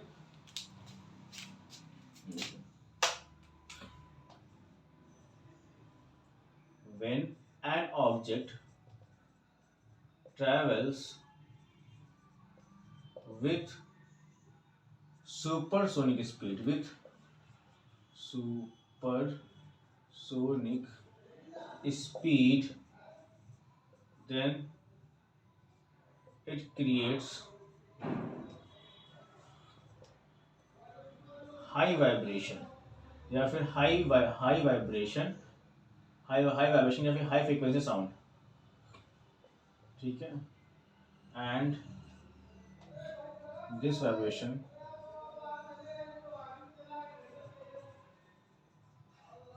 Is known as sonic boom, इसे हम क्या बोलते हैं, इसे हम सोनिक बूम कहते हैं, ठीक है। इसे हम यहाँ पर सोनिक बूम बोलते हैं, ओके, क्लियर। अब यहाँ पर देखिए, अब यहाँ पर कहते हैं इस साउंड में हमें ये समझना है कि अल्ट्रा, यहाँ पे जो यूवी रेज हैं या फिर जो अल्ट्रासाउंड है उसका यूज कहाँ कहाँ होता है, ठीक है। अब देखिए अगर यहाँ बात करते हैं एप्लीकेशन अल्ट्रासाउंड में, इसमें क्या देखिए इसका प्रयोग अलग अलग जगहों में करते हैं, समझते हैं यहाँ पर।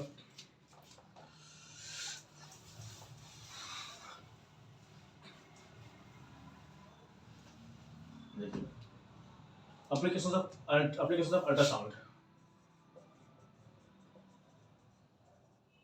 applications of ultrasound,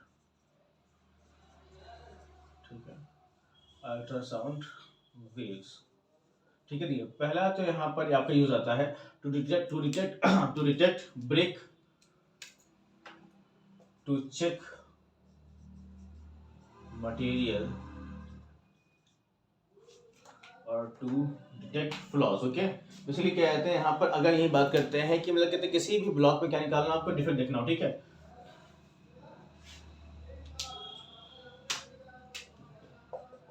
to detect defects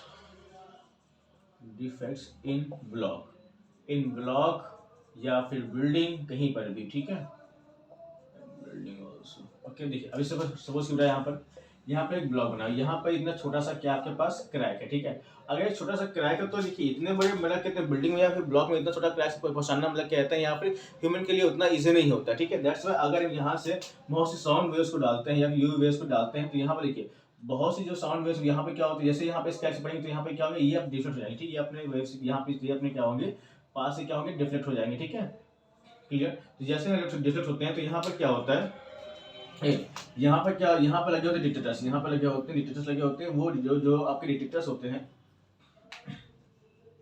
वो यहाँ पर कहते हैं उन साउंड वेव्स को या फिर उन अल्ट्रासाउंड वेव्स को क्या करते हैं, आपके डिलीट कर लेते हैं, ठीक है। डिटेक्टर्स लगे होते हैं यहाँ पर, बेटा यहाँ ट्रांसमिट करेंगे, यहाँ पर डिटेक्टर्स लगे होंगे, जिससे क्या होगा, यहाँ पर साउंड वेव्स डिटेक्ट हो जाते हैं और पता चल जाता है कि यहाँ पर क्या है, आपका डिफेक्ट है, ठीक है। पहला यूज ये हो गया। सेकंड यूज हो गया कि देखिए ऐसे सब्सटेंस यहाँ पे जो बेटा जहाँ पर हमारा हाथ पहुंचना, यहाँ पे जहाँ पहुंचने के लिए मुश्किल होता है, वहां पर क्या कहते हैं, उनको साफ करने के लिए हम यहाँ पे यूवी रेस का यूज करते हैं। जो यहाँ पर थर्ड यहाँ पर कहते हैं अपर यूवी रेस का प्रयोग है, देखिए बेसिकली इसमें एक इंपॉर्टेंट फिनोमेना यहाँ पर ये है, इसे बोलते हैं इकोकार्डियोग्राफी, हाँ इकोकार्डियोग्राफी। देखिए अगर यहाँ बात करते हैं इकोकार्डियोग्राफी क्या होता है, देखिए जब भी कहते हैं, जब भी किसी ह्यूमन एयर में, जब भी किसी ह्यूमन में क्या आते हैं, ह्यूमन साउंड मतलब अल्ट्रासाउंड वेव्स कहते हैं डाले जाते हैं, तो उससे क्या होता है, उस टाइम में क्या होता है, उस टाइम में जो अल्ट्रासाउंड वेव्स होते हैं वो हमारे हार्ट से टकरा के मतलब कहते हैं क्या डिफेक्ट होते हैं। जब भी वो डिफेक्ट होते हैं तो वहाँ पे क्या होता है, वहाँ पे हार्ट का जो एक शेप बनता है, उस शेप को मतलब कहते हैं, वो जो ये प्रक्रिया है या फिर ये प्रोसेस है, उसे क्या बोलते हैं हम लोग, इकोकार्डियोग्राफी बोलते हैं। This is important term, okay, you should learn it,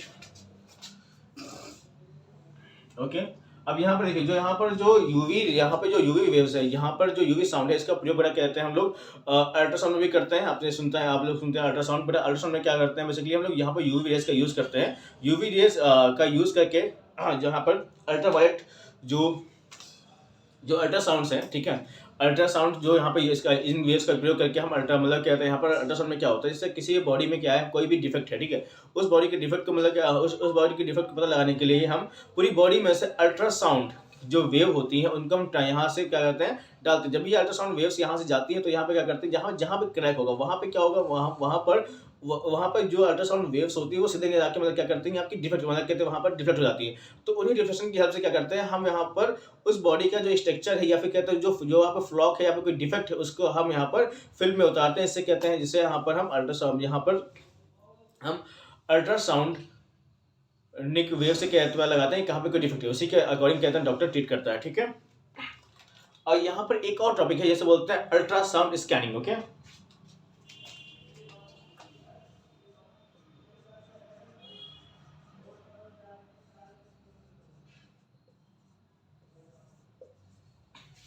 देखिए अल्ट्रासाउंड स्कैनिंग क्या है, बेसिकली अल्ट्रासाउंड स्कैनिंग में क्या है, जैसे जो बैट्स हैं, बैट्स पूरी बॉडी से क्या, बैट्स पूरी बॉडी से अल्ट्रासाउंड वेव्स जनरेट करते हैं। जैसे कहीं पर भी अगर यहाँ पे कोई बैट है, यहाँ पे कोई इसका प्रे है, so it generates ultrasound waves, जो यहाँ से टकरा के क्या होती है, वापस आती है, ठीक है। इससे क्या करते हैं, इससे उसको एग्जैक्ट मतलब कहते हैं, यहाँ पर पता चल जाता है कि उसकी लोकेशन क्या है, तो इसे हम बोलते हैं ultrasound scanning, okay. And ultrasound waves का प्रयोग हम करते हैं अल्ट्रासाउंड में, जैसे मैंने बताया अभी, क्या कहते हैं कि हमारी बॉडी में जैसे कि बॉडी फ्रैक्चर है या फिर कोई बोन फ्रैक्चर है, तो उस फ्रैक्चर का जो पता लगाने के लिए हम लोग यहाँ पर अल्ट्रासाउंड वेव्स का यूज करते हैं, क्लियर। उसे बोलते हैं हम लोग अल्ट्रासाउंड सोनोग्राफी बोलते हैं, अल्ट्रासाउंड सोनोग्राफी बोलते हैं। इसमें क्या कहते हैं, हम यहाँ पर किसी भी बोन में जो डिफेक्ट होते हैं उनको पता लगाने के लिए उसका यूज करते हैं, ओके। और यहाँ पे जो अल्ट्रासाउंड स्कैनिंग है, यहाँ पर कहते हैं जो यहाँ पे जो छोटे छोटे क्रिएचर्स होते हैं, जैसे बैट हो गया, बैट क्या कहता है अल्ट्रासाउंड वेव्स को प्रोड्यूस करके आपके जो प्रे है, जो शिकार है, उसको पता लगाते हैं। इससे क्या कहते हैं, वहाँ पर बोलते हैं कि चमगादड़ क्या होता है, मतलब वो अल्ट्रासाउंड वेव का यूज करके आपने जो शिकार को पकड़ता है, ठीक है, या फिर उसकी पोजिशन का पता लगाता है,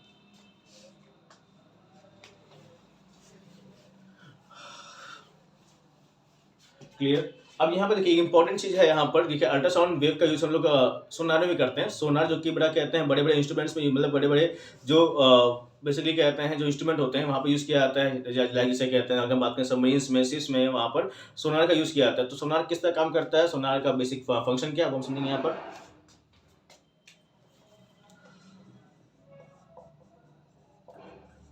देखिए सोनार मतलब क्या होगा, साउंड एंड नेविगेशन रेंजिंग। देखिए अब यहाँ पर साउंड जो आप सोनार का यूज करके जो शिप्स होती हैं या फिर जो आपकी क्या सबमरीन्स होती हैं वो पता लगाती हैं कि कोई ऑब्जेक्ट हमसे कितना दूर है या फिर हम सी बेड से कितना ऊपर है। इस पे देखिए सिंपल सा मैं समझाता हूँ आपको।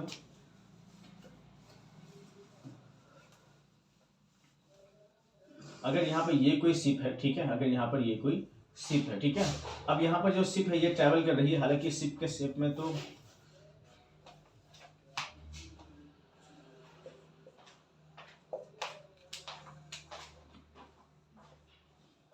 अगर ये ब्रश देखिए जाए, अगर यहाँ पे कोई शिप है, ठीक है, अब यहाँ पर क्या है, यहाँ पर जो आपका सी बेड है, ठीक है, सी बेड मतलब क्या कहते हैं, जो सी का सबसे नीचे का पार्ट जहाँ पे जो इसे बोलते हैं सतह है, ठीक है, यहाँ पे सी बेड है, ठीक है। तो अब यहाँ पर यहाँ पर जो बोर्ड है,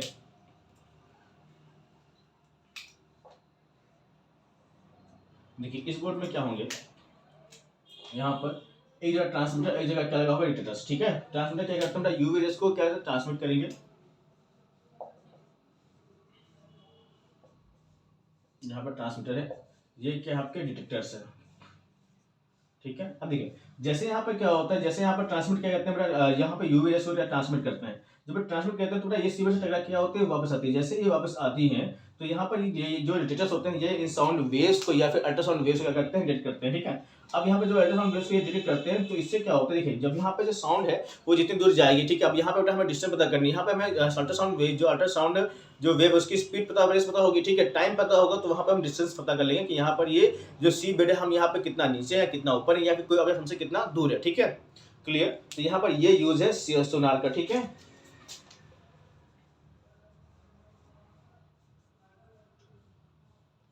बोट बोल सकते हैं, क्लियर, समझ गया मेरी बात। तो इस तरह से कहते हैं हम सोनार का यूज ही, इस तरह से क्या करते हैं हम सोनार का यूज करते हैं, ठीक है। अब यहाँ पर अल्ट्रासाउंड वेव्स का हम लोग प्रयोग करके हम पता लगाते हैं कि हमारा जो बोट है या फिर जो नाव है ये कितनी दूर है, मतलब कहते हैं ये कितना दूर है, मतलब सी लेवल से या फिर सी बेड से, ठीक है, क्लियर। अब देखिए यहाँ पर लास्ट एक बचता है आपका ह्यूमन एयर, ठीक है। ह्यूमन एयर बेटा कहते हैं हम, अब देखिए human air it is a very, आपके सिलेबस से में तो है नहीं ह्यूमन एयर, ठीक है, बट बेटा कहते हैं मैं इसको आपको 10 से 15 मिनट में कहते हैं एक्सप्लेन कर दूंगा नेक्स्ट वीडियो में, ठीक है, क्लियर। तो यहाँ पर ह्यूमन एयर हालांकि आपके सिलेबस में है नहीं, बट फिर भी कहते हैं मैं समझा दूंगा, एक ऊपरी का जो आपका जो उसका जो एक लेआउट होता है मैं समझा दूंगा भाई यहाँ पर ये ऐसी चीजें होती हैं, ठीक है, क्लियर। So that's it. अब यहाँ से समझिए, कहीं प्रॉब्लम हो तो मुझसे बोलिए, ठीक है, ओके, दैट्स इट।